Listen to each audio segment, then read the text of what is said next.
नमस्ते, मैं हूं भूमिका कलम, एस्ट्रो एनालिस्ट, ऑकल्ट प्रैक्टिशनर। और आपके सामने कई बार मैं ऐसे तथ्यों को उजागर करती हूं जो ग्रहों की ऊर्जाओं से और इस अस्तित्व की ऊर्जाओं से एक व्यक्ति की ऊर्जा तक कैसे सामंजस्य बने, हम इसके लॉजिक और तर्क पर भी बात करते हैं। आज का विषय क्या होगा? आज भी बहुत इंटरेस्टिंग सब्जेक्ट लेकर आई हूं आप सभी के लिए। जी हाँ, अक्सर लोग मेरे पास आते हैं, कहते हैं हमें शनि की महादशा चल रही है, राहु बहुत भारी है मेरा, केतु के कारण सब बंठा ढाल है। क्या वाकई में ऐसा होता है? आइए बताती हूँ इन सभी का साइंस और लॉजिक।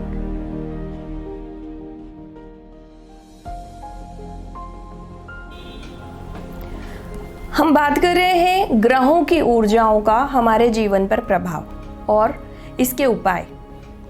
यदि हम ग्रहों को समझने लग जाएं, हम ग्रहों के व्यवहार को समझने लग जाएं और अपने जीवन में कुछ अनुकूल परिवर्तन कर लें, तो आप यकीन मानिए कि कितनी भी बड़ी महादशा हो, वो शनि हो, राहु हो, केतु हो, आपके लिए हमेशा ही स्थितियां सकारात्मक रहेंगी। जी हाँ, बिल्कुल हो सकता है ये, लेकिन इसके लिए करना क्या होगा ये बता देती हूँ। शनि की महादशा चलती है तब मुझे बताते हैं लोग कि हमारे यहाँ बहुत सारी चीज़ें डिले हो रही हैं। ये बिल्कुल होता है क्योंकि शनि शैन, संस्कृत में जो शनि का नाम है, शैन का मतलब ही शनि, यानी आप शैन यानी धीरे धीरे आपके जो भी कार्य चल रहे होंगे, आपको जो अवसर प्राप्त होने होंगे वो थोड़े धीरे हो जाएंगे। लेकिन यदि इसी महादशा में आपने अपने जीवन को अनुशासित कर लिया, आपने अपने साथ काम करने वाले अधीनस्थ लोगों का बहुत ख्याल रखा और बहुत छोटी छोटी चीज़ों को अपने जीवन में साध लिया, तो यकीन मानिए शनि की महादशा आपको ऐसी सफलता दिलाएगी कि आपने अपने लिए अज्यूम भी नहीं किया होगा। ऐसा होता है किसी किसी का शनि बहुत अच्छा नहीं होगा, और जो ग्रहों की ऊर्जा है, जब हम जन्म लेते हैं उस वक्त जो लग्न कुंडली बनती है, जिस समय, दिशा और जिस जगह हमारा जन्म होता है, जिस तारीख में, उसके अनुसार, नक्षत्रों के अनुसार, चंद्र की दिशा के दशा के अनुसार हमारी जन्म कुंडली बनती है। जन्म कुंडली में लिए गए जो भी आकलन है उसके अनुसार ग्रह हमारे किस खाने में बैठे हैं, यानी उस पर्टिकुलर ग्रह की ऊर्जा हमें किस तरह से पूरे जीवन प्रभावित करेगी, ये तय होता है। आज हम शनि की बात इसलिए कर रहे हैं क्योंकि शनि से लोग डरते बहुत हैं, और मैं इस डर को खत्म करके जागरूकता लाना चाहती हूँ आप सभी में। शनि की जैसे हमने बात की कि हमारे काम रुक गए हैं, धीरे हो गए हैं। यदि आप अपने जीवन में अनुशासन में क्या करना है, आप सुबह थोड़ा जल्दी उठना शुरू कीजिए, सूर्य को जल देना शुरू कीजिए और सुबह आप योगा और प्राणायाम कीजिए।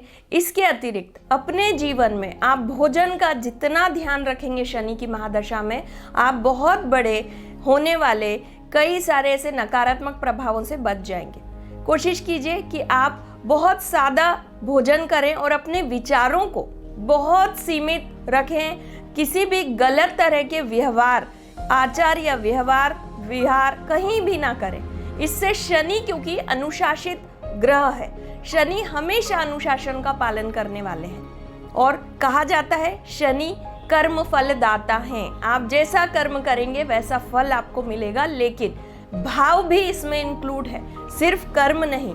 तो अपने आसपास आप भावों का भी बहुत ख्याल रखें। दूसरों के प्रति जो हम आचार व्यवहार विहार अपना रखते हैं, इसको हमेशा शुद्ध रखें। आप देखेंगे शनि की महादशा में आपके जीवन में बहुत सारे सकारात्मक चेंज आने लग गए हैं। दूसरी खास बात, शनि जिनको अपना इष्ट मानते हैं, जिनकी साधना करते हैं, वो है शिव।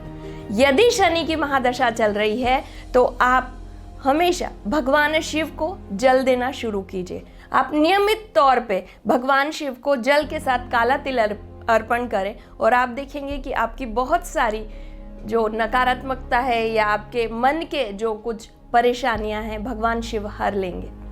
और शनि चालीसा का पाठ कर सकते हैं। शनि की महादशा में छायादान बहुत उपयुक्त माना गया है। छायादान का मतलब होता है किसी तेल के कटोरे में अपना खुद का फेस देखकर या अपनी छाया देखकर उस तेल को दान कर देना। इस तरह की छोटी छोटी रेमेडीज, लेकिन ये इतनी लॉजिकल हैं क्योंकि शनि का जो आचरण है, यदि आपने उसके अनुसार सारा अपना व्यवहार और विचार किया तो आपको इसके सकारात्मक परिणाम मिलना तय है। इसी तरह से यदि हम बात करें राहु की, केतु की, इन दोनों ग्रहों से भी लोग बहुत डरते हैं इनकी दशा महादशा में। बिल्कुल सही है, मैं एक बहुत डिटेल्ड वीडियो अलग राहु के लिए बना दूंगी, लेकिन आज कुछ छोटी टिप्स यहाँ देना चाहूँगी। राहु की दशा में बहुत सारी चीज़ें इतनी ज़्यादा परेशानी में पड़ जाती है, लोगों को कंफ्यूजन बहुत होता है, क्योंकि राहु जो है सिर्फ दिमाग से खेलने वाला या मैनिपुलेशन वाला ग्रह है। यदि राहु आपकी कुंडली में किसी ऐसे स्थान में बैठा है जहां से आपके कार्य क्षेत्र पे, आपके निर्णय लेने की क्षमताओं पे असर पड़ता है, तो आपको इस काफ़ी परेशानियों का सामना जीवन में उस वक्त करना पड़ता है। आप कंफ्यूज रहेंगे, हमेशा डिलेमा में रहेंगे, अनिर्णय की स्थिति रहेगी, समझ ही नहीं पाएंगे, और दूसरा सबसे इम्पॉर्टेंट चीज़, आप धर्म से भटक जाएंगे। आपके लिए क्या सही है, क्या उचित है, ये आप नहीं देख पाएंगे। ऐसे समय में हमेशा जब भी राहु की दशा हो या ये जो परेशानियां मैंने बताई ये आपको चल रही हैं, तो गुरु की बात माने, अपने बड़ों का सम्मान करें और भगवान श्री विष्णु का जप शुरू करें। इससे आपको बहुत लाभ होगा। इसी तरह केतु के लिए जब हम बात करते हैं तो स्किन डिसीज से रिलेटेड परेशानियां बहुत बढ़ जाती हैं, और ऐसे समय में आपको क्या करना चाहिए, भगवान गणपति का ध्यान करें। भगवान गणपति का ध्यान करते ही आप देखेंगे कि आपका कन्फ्यूज़न भी खत्म हो रहा है और आपको फिजिकल परेशानियां भी कम हो रही। इसी तरह के कुछ इम्पॉर्टेंट टिप्स के साथ आपसे मिलती रहूंगी एस्ट्रोभूमि प्लेटफॉर्म पर। धन्यवाद।